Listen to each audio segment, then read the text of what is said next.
Hello guys. NEET की exam भी हो गई, री नीट भी हो गई, रिजल्ट भी आ गया और आपको अपनी रैंक भी पता चल गई।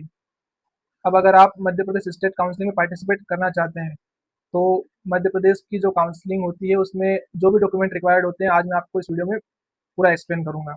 वीडियो को अंत तक देखना, कहीं कोई डॉक्यूमेंट आपको आपका मिस ना हो जाए। तो चलिए वीडियो शुरू करते हैं। देखो, कुछ ही दिनों में एमसीसी की काउंसलिंग स्टार्ट होने वाली है ऑल इंडिया की, और उसी के साइमल्टेनियसली एमपी की काउंसलिंग भी चलती है। कुछ 1-2 दिन का डिफरेंस रहता है। तो चलिए हम देख लेते हैं कि क्या-क्या डॉक्यूमेंट रिक्वायर्ड रहते हैं। सबसे पहला है अपना एडमिट कार्ड। नेट का एडमिट कार्ड तो आपके पास में होगा ही, अगर आपके पास में नहीं है तो एनटीए की वेबसाइट पे जाकर आप डाउनलोड कर सकते हो। एक उसकी कलर प्रिंट निकाल के रख लो। दूसरा डॉक्यूमेंट है अपना अलॉटमेंट लेटर। अलॉटमेंट लेटर अब अभी आपके पास में नहीं होगा। जब आप काउंसलिंग में पार्टिसिपेट करोगे और जब आपको सीट अलॉट होगी, तब आप एमपी डीएमई की ऑफिशियल वेबसाइट पे जाकर आप अलॉटमेंट लेटर डाउनलोड कर सकते हो। थर्ड डॉक्यूमेंट है अपना नीट का स्कोर कार्ड। अब नीट का स्कोर कार्ड आपने डाउनलोड किया ही होगा, अगर नहीं किया है तो आप एनटीए की वेबसाइट पर जाकर नीट का score card colour print out में डाउनलोड कर लेना। फोर्थ है अपना नीट का रजिस्ट्रेशन स्लिप। जब आपने नीट का फॉर्म फिल किया था, जब रजिस्ट्रेशन करवाया था, तब आपको एक रजिस्ट्रेशन स्लिप मिली थी। अगर आपके पास में वो है तो कोई दिक्कत नहीं है, अगर नहीं है तो आप एनटीए की वेबसाइट पर जाकर ये रजिस्ट्रेशन स्लिप भी डाउनलोड कर सकते हो। फिफ्थ डॉक्यूमेंट है अपना टेंथ की मार्कशीट, इलेवंथ की मार्कशीट और ट्वेल्थ की मार्कशीट।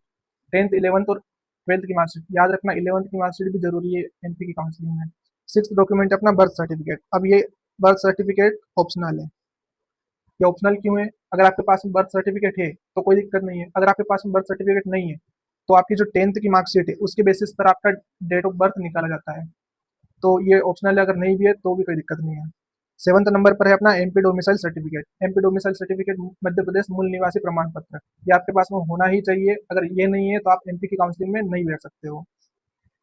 तो अगर आपके पास में नहीं है तो ये बनवा लो, अगर आप मध्य प्रदेश में रह रहे हो तो एमपी डोमिसाइल आसानी से बन जाता है। एट्थ नंबर पर अपना government school quota certificate if applicable. अगर आप गवर्नमेंट स्कूल से पढ़े हैं और जीएस कोटा के लिए एप्लीकेबल हैं तो आप गवर्नमेंट स्कूल कोटा का जो सर्टिफिकेट बनता है वो भी अभी बनवा के रेडी रख लो, क्योंकि ये भी एक लंबी प्रोसेस है, इसमें भी कुछ टाइम लगता है। नाइन्थ है अपना कास्ट सर्टिफिकेट। अब देखो, कास्ट सर्टिफिकेट में ऐसा है कि एससी और एसटी वालों का तो पुराना कास्ट सर्टिफिकेट होता है तो भी चल जाता है, लेकिन ओबीसी वालों का कास्ट सर्टिफिकेट पुराना नहीं होना चाहिए, 2015 से बाद में बना होना चाहिए, तभी वैलिड है, नहीं तो ये रिजेक्ट कर देते हैं। तो एससी और एसटी इनका कास्ट सर्टिफिकेट पुराना भी होगा तो भी चलेगा, कोई दिक्कत नहीं है। टेंथ है अपना इनकम सर्टिफिकेट। अगर आपके पेरेंट्स की इनकम 8 लाख से कम है तो इनकम सर्टिफिकेट भी बना लो, स्कॉलरशिप के लिए काम देता है। 11th है आपका पीडब्ल्यूडी या पीएच सर्टिफिकेट इफ एप्लीकेबल। अगर आप पीडब्ल्यूडी के लिए एप्लीकेबल हो तो उसका सर्टिफिकेट भी बनवा के रेडी रखना है। 12th है ईडब्ल्यूएस सर्टिफिकेट। अगर आप ईडब्ल्यूएस में तो ईडब्ल्यूएस सर्टिफिकेट आपको बनवा के रखना है। 13th है रूरल सर्विस बॉन्ड और सीट लिविंग बॉन्ड। अब ये क्या है? रूरल सर्विस बॉन्ड और सीट लिविंग बॉन्ड अभी आपको कुछ नहीं बनवाना है। ये सब काउंसलिंग के टाइम पर जब एडमिशन होता है, जब आप आपका जहाँ भी अलॉटमेंट आता है वहाँ जाते हो आप, तो वहाँ पर ये सब बन जाते हैं। सारे बॉन्ड, सारे एफिडेविट वहाँ पे बन जाते हैं, अभी आपको कोई बनाने की कोई जरूरत नहीं है।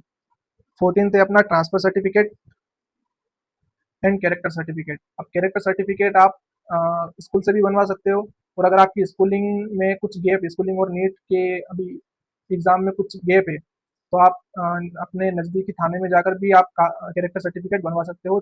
वो सिर्फ 6 महीने के लिए वैलिड रहता है। 15th है अपना माइग्रेशन सर्टिफिकेट। माइग्रेशन सर्टिफिकेट आपको स्कूल से लेना है। All other affidavit and bonds. अब ये एफिडेविट और बॉन्ड्स क्या है, इसके लिए मैं एक अलग से वीडियो बना दूंगा।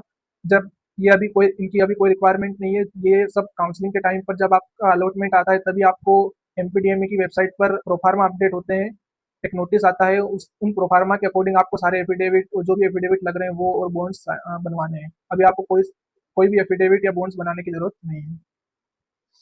17th है आपका आधार कार्ड की फोटोकॉपीज। आधार कार्ड की 4-5 फोटोकॉपीज रख लेना। 4 sets of photocopies of all document. जितने भी डॉक्यूमेंट है उन सबकी आपको फोटोकॉपी करवा के 4-4 सेट बनवाने हैं।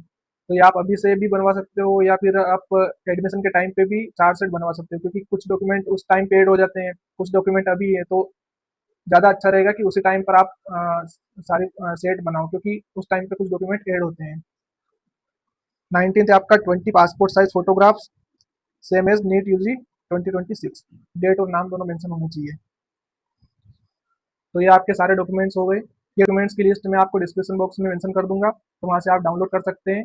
और अगर आपको एमपी की काउंसलिंग में कोई भी हेल्प चाहिए तो मैं डिस्क्रिप्शन बॉक्स में व्हाट्सएप नंबर मेंशन कर दूँगा, आप उस पर डीएम करके कॉन्टैक्ट कर सकते हो।